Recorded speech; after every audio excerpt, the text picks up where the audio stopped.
O meu nome é Mário, sou de Itumirim, Minas Gerais, e contarei uma história que aconteceu com o meu bisavô. Bem, era final dos anos 40, e o meu bisavô morava com a sua família em uma pequena fazenda afastada da cidade. Nesta época, o meu bisavô era moço, tinha 25 anos. Nesta época, o meu bisavô já tinha filhos. O mais velho era o meu avô de 25 anos e o outro era o meu tio-avô de 20 anos e a minha tia-avó de 16. Havia na cidade um senhor muito rico que tinha um filho da idade do meu avô, que era muito namoradeiro. O seu pai queria casar ele logo, mas não havia nenhuma moça da mesma altura social que eles na cidade. Um certo dia, a minha bisavó mandou a minha tia-avó mais velha ir para a cidade comprar alguns mantimentos. Na volta para casa, essa tia-avó encontrou o filho do senhor rico de cavalo, que ofereceu uma carona para ela.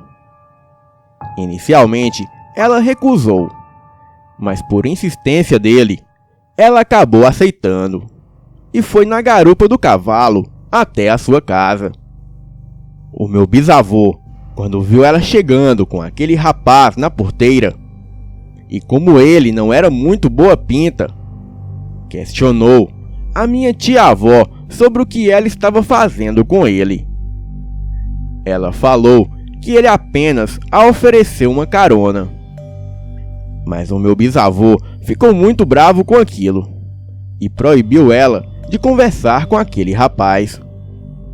A minha tia-avó, que na época era muito rebelde, algo raro, ainda mais naquela época, continuou a se encontrar com o rapaz às escondidas. E eles namoraram escondido por quase 3 meses. Até que um certo dia, aquele rapaz disse para minha tia-avó para os dois fugirem e se casarem escondidos. A minha tia, apesar de ser rebelde, era muito apegada à família e disse para ele que não podia fazer isso. Então, os dois se desentenderam e brigaram.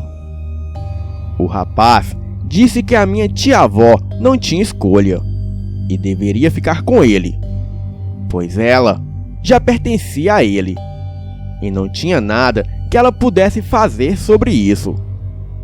Então, a minha tia-avó rompeu o namoro com ele, dizendo que ele era de comportamento rude igual seu pai e já estava cansada daquilo. Bem, passaram-se alguns dias e estava o meu bisavô e a sua família em casa. Era uma tarde e nisso apareceu na porteira da fazenda 2 homens cavalgando 2 cavalos. Eram o senhor rico e o seu filho. E como mandavam os costumes da época, o meu bisavô mandou a minha bisavó e as filhas fazerem a janta para receber as visitas. Bem, papo vai e papo vem, e o senhor disse que queria conversar sós com o meu bisavô. E assim foram todos para fora, ficando apenas o meu bisavô, o senhor e o seu filho. O senhor disse que veio até ali com o intuito de pedir permissão para o seu filho casar-se com a filha do meu bisavô. E em troca, ele passaria para o nome do meu bisavô algumas terras boas para plantar. Bem, o meu bisavô não era do tipo que se deixava subornar, ainda mais sabendo da fama daquele homem, que ele era mulherengo, e que não obstante, ele deixaria a sua filha para ficar com outras mulheres. Então, ele negou a mão da sua filha, pois não queria que ela tivesse um marido que a traísse. Nisso, começaram os 3 a discutir, trocando ofensas e ameaças. O meu bisavô pôs os 2 para fora da sua fazenda E quando estavam indo embora, o rapaz fez uma ameaça. Isso não vai ficar assim, velho. A sua filha vai ser minha, com ou sem o seu consentimento. O meu bisavô ficou muito furioso e logo ia pegar a sua espingarda para dar uma lição naqueles homens. E só foi impedido pela minha bisavó, que evitou uma tragédia. Passaram-se alguns meses e nada dos dois homens voltarem. Até que em uma noite, os filhos do meu bisavô estavam voltando com a minha tia-avó da cidade. Era uma noite de lua cheia. Eles estavam passando por uma encruzilhada. A noite era muito fria e ventava bastante. Ao longe, eles escutavam barulhos semelhantes a uivos. Quando, não obstante, viram um cão negro pular no meio da estrada e ficar olhando para eles. Na mesma hora, o meu avô soube o que aquilo era. Ele e o seu irmão posicionaram os cavalos na frente do cavalo da minha tia-avó para protegê-la da criatura. Nisso, ouviram um rosnado atrás deles. E daí surgiu outra criatura por trás, o cercando. A criatura, com um salto impressionante, arrancou a minha tia-avó de cima do cavalo e saiu arrastando ela para dentro do mato. O meu avô e o seu irmão só tiveram tempo de saltar dos cavalos e sacarem as suas facas. Porém, aquela criatura que estava na frente deles saltou em cima do meu avô, o derrubando no chão. O meu tio-avô tentou investir contra a criatura, mas com apenas uma patada, aquilo o derrubou no chão. Neste momento, o meu avô, mesmo caído, conseguiu dar uma punhalada na criatura, que logo em seguida deu um urro de agonia e correu para dentro do mato. O meu avô e o seu irmão saíram correndo atrás da outra criatura que havia levado a minha tia-avó. Aquilo corria muito rápido, mas pelo fato de estar carregando a minha tia-avó, a criatura ficava mais lenta. Com muito custo, os dois conseguiram alcançar a criatura, que levava a minha tia-avó, enquanto a minha tia-avó gritava desesperada. Os seus gritos serviam para eles saberem a sua localização, pois aquela noite estava muito escura. E os cavalos, assustados, haviam saído correndo dali, dando pinotes. A fera, vendo que não podia lutar com os dois homens e arrastar a minha tia-avó ao mesmo tempo, aquilo olhou para o meu avô e para o seu irmão com um olhar de ódio. Aqueles olhos vermelhos brilhavam como chamas em meio à escuridão.